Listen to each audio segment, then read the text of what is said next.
Sir, ഇറാനും അമേരിക്കയുമായിട്ടുള്ള ആണവ കരാർ, അതിൻ്റെ പേരിലുള്ള ചർച്ചകൾ നടക്കുന്നുണ്ട്. ആ ചർച്ച ഫലവത്താകും എന്നുള്ള പ്രതീക്ഷയൊന്നുമില്ല. അങ്ങനെ ആ ചർച്ച അലസി പിരിയുകയാണെങ്കിൽ മിഡിൽ ഈസ്റ്റിൽ ഒരു യുദ്ധ സാഹചര്യം ഉണ്ടാകാൻ എന്ന തരത്തിലുള്ള വാർത്തകളൊക്കെ വരുന്നു. എന്താണ് സാർ നിരീക്ഷിക്കുന്നത്? ഇപ്പോൾ ഈ കാലഘട്ടത്തിൽ ഒരു യുദ്ധം ഉണ്ടാവുമോ എന്ന് ചോദിച്ചു കഴിഞ്ഞാൽ രണ്ട് രാജ്യങ്ങൾ തമ്മിൽ മാത്രം തീരുമാനിച്ചാൽ സാധിക്കാത്തൊരു സംഭവമാണ്.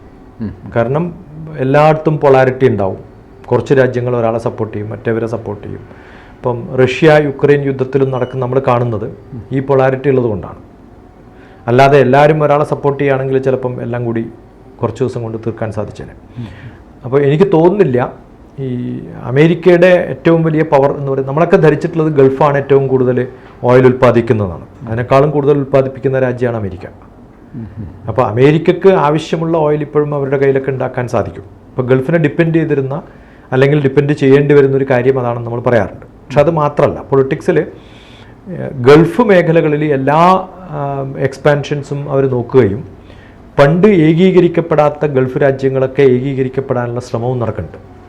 അപ്പോൾ എന്തായാലും ഇപ്പോൾ ഏറ്റവും കോക്കസിലിരിക്കുന്ന സൗദി അറേബ്യ എല്ലാത്തിലും ഒരു മീഡിയേഷനും ഇടപെടലും നടത്തുന്നുണ്ട്. അപ്പോൾ സൗദി അറേബ്യയും അമേരിക്കയും മോശമില്ലാത്തൊരു റിലേഷൻഷിപ്പാണ്. അവർ തമ്മിൽ അന്യോന്യം നല്ല ബന്ധവും എക്സ്പാൻഷൻസും അവരുടെ ഡെവലപ്മെൻറ്റും അമേരിക്ക അത്യാവശ്യമാണ്. അപ്പോൾ എന്ത് ചെറിയ പ്രശ്നങ്ങൾ ഉണ്ടാകുമ്പോഴും ഇവരൊക്കെ അന്യോന്യം ഇടപെടും. ഇതിനിടയിൽ കളിക്കുന്നവരാണ് ഇസ്രയേൽ. അപ്പോൾ ഇസ്രയേൽ എന്ന് പറയുന്നത് അമേരിക്കയുടെ വ്യത്യസ്തമായ മുഖമാണ്. അവരുടെ ഒരു കോയിനിൻ്റെ രണ്ട് ഭാഗം എന്ന് പറയുന്ന പോലെ. അപ്പം നമ്മൾ പലപ്പോഴും കാണാറുണ്ട്, അമേരിക്ക ഏതെങ്കിലും ഒരു രാജ്യത്തിന് ഏതെങ്കിലും തമ്മിൽ ഒരു റെസ്ട്രിക്ഷൻസ് സപ്ലൈ ഒക്കെ റെസ്ട്രിക്റ്റ് ചെയ്തു എന്ന് വിചാരിക്കുക. അത് പടക്കോപ്പുകളായാലും യുദ്ധക്കപ്പലുകളായാലും മിസൈലുകളായാലും ഉടനെ ഇസ്രയേലിൽ നിന്ന് അതേ സാധനം ഈ രാജ്യത്തിന് മേടിക്കാൻ പറ്റും. ഇതൊക്കെ ഉണ്ടാക്കുന്ന ഒരേ കമ്പനിയാണ്.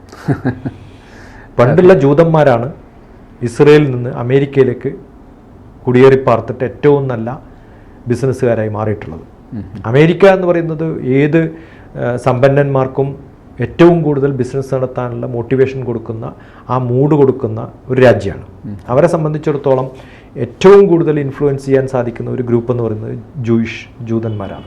ആ ജൂതന്മാരുടെ ബ്രദർ എവിടെയാണെങ്കിൽ സിസ്റ്റർ എവിടെ, സിസ്റ്റർ എവിടെയാണെങ്കിൽ ബ്രദർ എവിടെ എന്ന് പറഞ്ഞതുപോലെ രണ്ടുപേരും ഉണ്ട്. ഇപ്പോൾ ഇന്ത്യയും തമ്മിലുള്ള സാങ്ഷൻ ഉണ്ടായിരുന്ന ഒരു കാലത്ത് ഏറ്റവും കൂടുതൽ ഇസ്രയേലിൽ നിന്നാണ് സാധനങ്ങൾ മേടിച്ചുകൊണ്ടിരുന്നത്.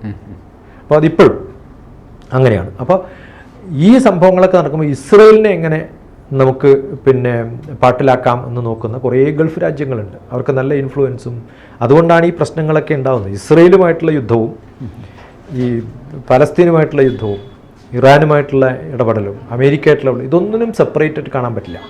നമുക്ക് ഈ ഭാഗത്തുകൂടി കടക്കാൻ പറ്റില്ലെങ്കിൽ മറ്റേ ഭാഗത്തുകൂടി കടക്കുക എന്നുള്ളത് പോലെ ഇതിൻ്റെ ഒരു ശ്രമം. അതിൽ പോളറൈസേഷൻ ഉണ്ടോ ഇല്ലയോ എന്നുള്ളത് മാത്രമേ ഇപ്പോൾ ചോദ്യമായിട്ടുള്ളൂ. ആ പോളറൈസേഷനിൽ ആര് വിജയിക്കുന്നു, ആരെ ഇൻഫ്ലുവൻസ് ചെയ്യാൻ സാധിക്കുന്നു, അത് ഡിറ്റർമിൻ ചെയ്യും നാളത്തേക്കുള്ള ഇവരുടെ ഗതി എന്താവും. ഇപ്പം ട്രംപ് നിർദ്ദേശം കൊടുത്തിട്ടുണ്ട്, അവരുടെ സൈനിക താവളങ്ങളിലുള്ള ആർമിയിലല്ലാത്ത മറ്റു ഉദ്യോഗസ്ഥരും കുടുംബാംഗങ്ങളും ഒക്കെ സേഫായിട്ട് തിരിച്ച് വന്നുകൊള്ളണം എന്ന തരത്തിൽ നിർദ്ദേശം കൊടുത്തിട്ടുണ്ട്. അവിടെ ബോംബർ വിമാനങ്ങൾ റെഡിയാക്കി നിർത്തിയിട്ടുണ്ട്, ഫ്ലൈറ്റ് കാരിയർ അവിടെ സജ്ജമാക്കി വെച്ചിട്ടുണ്ട്. ഇതൊക്കെ ഒരു സമ്മർദ്ദതന്ത്രമായിട്ട് മാത്രം കണക്കാക്കിയാൽ മതിയോ? ട്രംപിൻ്റെ കാര്യത്തിൽ നമ്മൾ അങ്ങനെ കരുതാവും. കാരണം ട്രംപിൻ്റെ ഡിസിഷൻസ് ഒന്നും വളരെ ലോങ് വ്യൂവിലോ അല്ലെങ്കിൽ കുറേ കാലങ്ങൾ ആലോചിച്ചിട്ടോ ഒന്നുമല്ല. ഇന്ന് പറയുന്നത് നാളെ പറയണമെന്നില്ലാത്തൊരു വ്യക്തിയാണല്ലോ. അപ്പോൾ നമ്മൾ എല്ലാ പോളിസികളിലും അത് കണ്ടിട്ടുണ്ട്. ഇപ്പം 2 ദിവസം കൊണ്ട് റഷ്യ യുക്രൈൻ പ്രശ്നം തീർക്കുമെന്ന് പറഞ്ഞിട്ട് അതിനേക്കാളും വലിയ യുദ്ധം ഇൻറ്റേർണലായിട്ട് അമേരിക്കയിൽ ഉണ്ടാക്കാൻ ശ്രമിക്കുന്ന ഒരാളാണ് അദ്ദേഹം. അപ്പോൾ ഇതൊക്കെ അദ്ദേഹത്തെ സംബന്ധിച്ചിടത്തോളം വലിയ ഒരു ഡിസിഷൻസ് എടുക്കുകയാണെങ്കിലും അതിനെ പെട്ടെന്ന് തന്നെ തിരിച്ച് അങ്ങോട്ടും ഇങ്ങോട്ടും ഒക്കെ മാറ്റാൻ സാധിക്കുന്ന ഒരു വ്യക്തിയാണ്. പിന്നെ എപ്പോഴും ഇത്തരം കുറേ വ്യത്യസ്തമായിട്ടുള്ള റിഹേഴ്സലുകളും എക്സർസൈസുകളും ഒക്കെ നടക്കാനുള്ള സാധ്യതകളുള്ള സ്ഥലത്തൊക്കെ ഇതൊക്കെ ഒരു മൂവ്മെൻ്റായിട്ട് അവർ ചെയ്യാറുണ്ട്. അപ്പോൾ അവരുടെ നേറ്റീവായിട്ടുള്ള അമേരിക്കൻസിനോടുള്ള ട്രംപിൻ്റെ സ്നേഹം എന്ന് പറയുന്നത് എന്തെങ്കിലും തരത്തിൽ പ്രശ്നമുണ്ടെങ്കിൽ അവരൊന്നും ഒരു പ്രശ്നമില്ലാതെ അവരെ സേഫായിട്ട് കൊണ്ടുപോകുക എന്നുള്ളത് ഏറ്റവും കൂടുതൽ ഇമ്പോർട്ടൻസ് കൊടുക്കുന്ന അമേരിക്കൻ പ്രസിഡന്റുമാരിൽ ഒരാളായിട്ടാണ് ട്രംപിനെ കാണുന്നത്. കാരണം അദ്ദേഹത്തിന് കോർ ഇൻസൈഡ് അമേരിക്കയോടുള്ള സ്നേഹവും കൂടിയുണ്ട്. അപ്പോൾ അതുകൊണ്ട് എന്തെങ്കിലും തരത്തിലുണ്ടാവുകയാണെങ്കിൽ അതുണ്ടാവട്ടെ എന്നുള്ള തരത്തിലൊരു ഓർഡർ കൊടുത്തു എന്നല്ലാതെ ഇതിനൊന്നും വലിയ മാറ്റങ്ങൾ ഉണ്ടാവും അല്ലെങ്കിൽ വലിയ പെട്ടെന്ന് തന്നെ ഒരു വ്യത്യാസം ഉണ്ടാവുമെന്നൊന്നും പറയാൻ പറ്റില്ല. കാരണം ഞാൻ ഈ പറഞ്ഞതുപോലെ അത് എങ്ങനെയൊക്കെ ബാക്കി രാജ്യങ്ങളുമായിട്ടുള്ള റിലേഷൻഷിപ്പിനെ മോശമാക്കുന്നു എന്നാണ് കാണേണ്ടത്. ഇപ്പോൾ ഇറാനെ സംബന്ധിച്ച് ഉള്ള ആശങ്ക അവർ അവകാശപ്പെടുന്നത് അവരുടെ ആഭ്യന്തര ഊർജ്ജ ആവശ്യങ്ങൾക്ക് വേണ്ടിയിട്ടാണ് അവർ ഈ ആറ്റോമിക് എനർജി ഉപയോഗിച്ചുകൊണ്ടിരിക്കുന്നത് എന്നുള്ളതാണ്. പക്ഷേ ലോകരാജ്യങ്ങൾ പറയുന്നത് ഇവരുടെ കയ്യിൽ ഇത് ബോംബുണ്ട്, ആണവ ബോംബുണ്ട്. അവർ ഇസ്രയേൽ ഇത്ര വലിയ കോപ്പുകൂട്ടൽ അവരെ നേരത്തെ ആക്രമിക്കുമ്പോഴും ഇനി ആക്രമണം ഉണ്ടായാൽ വലിയ പ്രത്യാഘാതം നേരിടേണ്ടി വരുമെന്നുള്ള മുന്നറിയിപ്പും കൊടുക്കുന്നുണ്ട്. അപ്പോൾ നമ്മൾ ഭയക്കുന്നത് തന്നെ അവിടെ ഉണ്ടായി കാണുമോ? ഈ ഇറാൻ ആണവായുധം കൈവശം വച്ചിട്ടുണ്ടോ? പ്രത്യേകിച്ചും അവർക്ക് സൈന്യത്തെക്കാൾ ഉപരി മറ്റ് സായുധ ഗ്രൂപ്പുകൾ നിരവധി ഉള്ള സ്ഥലം കൂടിയാണ്. അപ്പോൾ ഇറാൻ പോലൊരു രാജ്യത്ത് ആണവായുധം ഉണ്ടോ എന്ന് കരുതാൻ പറ്റുമോ? അപ്പം നമ്മൾ ഈ പറയുന്ന അല്ലെങ്കിൽ ഇതിൻ്റെ സെക്യൂരിറ്റി കൗൺസിൽ ഇതിനെ ഇൻസ്പെക്ട് ചെയ്യാൻ സാധിക്കുന്ന എല്ലാ രാജ്യങ്ങളുടെ കയ്യിലും ഇതുള്ളതാണ്. ഇപ്പം അമേരിക്കയുടെ കയ്യിൽ ന്യൂക്ലിയർ പവർ ഇല്ല എന്ന് തോന്നുന്നു. ഓക്രിഡ്ജ് ലാബാണ് അമേരിക്കയുടെ ഡിപ്പാർട്ട്മെൻറ്റ് ഓഫ് അറ്റോമിക് എനർജി. ലോകത്തിലെ ഏറ്റവും കൂടുതൽ റിസർച്ച് നടക്കുന്നതും ഏറ്റവും കൂടുതൽ ആയുധങ്ങൾ ഉണ്ടാക്കാൻ കഴിവുള്ളതും ഈ ഡിപ്പാർട്ട്മെൻറ്റ് തന്നെയാണ്. അത് ഏത് രാജ്യത്താണ് ഇല്ലാത്തത്? ഇന്ത്യയിലുണ്ട്, പാകിസ്ഥാനിലുണ്ട്, അമേരിക്കയിലുണ്ട്. എല്ലാ രാജ്യങ്ങളിലും ഇത്തരം എക്സ്പെരിമെൻറ്റ്സ് നടക്കുന്നുണ്ട്. അത് ഏറ്റവും പവർഫുള്ളായിട്ട് ഇപ്പം എല്ലായിടത്തും ഉള്ള ഈ ന്യൂക്ലിയർ വൈബ്രേറ്റേഴ്സ്, നമുക്ക് ഭൂമിയുടെ അടിയിൽ പോയിട്ട് ന്യൂക്ലിയർ ടെസ്റ്റ് നടത്തുന്ന സെൻറ്ററുകൾ എല്ലായിടത്തും ഉണ്ട്. അത് നമ്മൾ ആ ന്യൂക്ലിയർ സെൻറ്ററുകളിൽ വൈബ്രേറ്റേഴ്സ് വെച്ചിട്ട് അതിനകത്ത് ഭൂമിയുടെ അടിയിൽ കൊണ്ടുപോയിട്ട് ഈ ടെസ്റ്റുകൾ ഡെയിലി നടത്തുന്ന രാജ്യങ്ങൾ, അത് ഏത് പവർഫുൾ ആയിട്ടുള്ള ഒരു എഞ്ചിൻ ഉണ്ടാക്കാൻ ഉപയോഗിക്കുന്ന ടെസ്റ്റുകൾ തന്നെയാണ് ഒരു ബോംബിങ്ങിന് ഉപയോഗിക്കുന്ന ടെസ്റ്റും. വലിയ വ്യത്യാസമൊന്നുമില്ല. ഇപ്പം ഞാൻ റോക്കറ്റ് എന്ന് പറയുന്നൊരു സാധനം ഞാൻ ഒരു സാറ്റലൈറ്റിനെ കൊണ്ടുപോകാൻ ഉപയോഗിക്കുന്ന അതേ റോക്കറ്റ് തന്നെയാണ് നാളെ മിസൈലായിട്ട് ഉപയോഗിക്കാൻ പറ്റുക. ഇത് തമ്മിൽ എന്താ വ്യത്യാസം? ഒരു വ്യത്യാസമില്ല.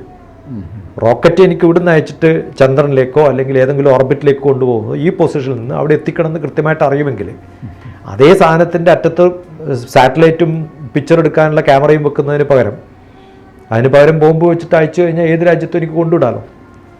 അപ്പോൾ ഞാൻ ഉണ്ടാക്കുന്ന അത് റോക്കറ്ററി ആയാലും മിസൈലായാലും അത് ഏത് തരത്തിലാണോ ഞാൻ ഉപയോഗിക്കുന്നത്, അതിനുപയോഗിക്കുന്ന ഫ്യൂവൽ എന്ന് പറയുന്നത് ന്യൂക്ലിയർ ആണെങ്കിൽ കുറച്ചും കൂടി ഫാസ്റ്റായിട്ട് എത്താൻ പറ്റും.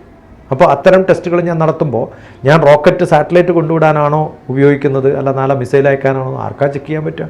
പിന്നെ അമേരിക്ക എന്തിനാ ഈ കടുംപിടുത്തം പിടിക്കുന്നത്? ഇറാന് ആണവായുധങ്ങൾ പാടില്ല എന്ന തരത്തിൽ കടുംപിടുത്തം പിടിക്കുന്നതിൻ്റെ കാര്യം എന്താ? അല്ല, ഇങ്ങനെ പലയിടത്തും പിടിച്ചതാണ് സദാം ഹുസൈനെ വധിക്കാൻ കാരണം. അന്ന് അവർ എല്ലായിടത്തും ടെസ്റ്റ് ചെയ്ത് കണ്ടുപിടിച്ച് ന്യൂക്ലിയർ ഉണ്ടെന്ന് പറഞ്ഞ് ആ സെക്യൂരിറ്റി കൗൺസിൽ പറഞ്ഞത് എല്ലാ ലോകത്തുള്ളത് ഇവിടെയുള്ളൂ. പക്ഷേ അവർക്ക് ഒരു രാജ്യത്തെ ഉപദ്രവിക്കണമെങ്കിൽ വേറെ എന്ത് പറഞ്ഞിട്ടാണ് പിടിക്കുക? നിങ്ങൾ തക്കാളി സൂക്ഷിക്കുന്നുണ്ടെന്ന് പറഞ്ഞിട്ട് പോയിട്ട് പിടിക്കാൻ പറ്റില്ലല്ലോ. പറ്റില്ലല്ലോ. അപ്പോൾ ഏതെങ്കിലും ഒരാളെ നമ്മൾ ഉപദ്രവിക്കണം എന്ന് തീരുമാനിച്ചു. ഇപ്പോൾ ഒരു സാധാരണ ഒരു പോലീസിന് ഇവിടുത്തെ ഏതെങ്കിലും ഒരാളെ പിടിക്കണം എന്ന് വിചാരിക്കുക. അയാൾ എന്ത് ചെയ്യും? കഞ്ചാവ് ഉണ്ടെന്ന് പറഞ്ഞിട്ട് ആ വീട്ടിൽ പോയിട്ട് അവർ തന്നെ കഞ്ചാവ് കൊണ്ടുവച്ചിട്ട് അവരെ പിടിക്കും. അതെ.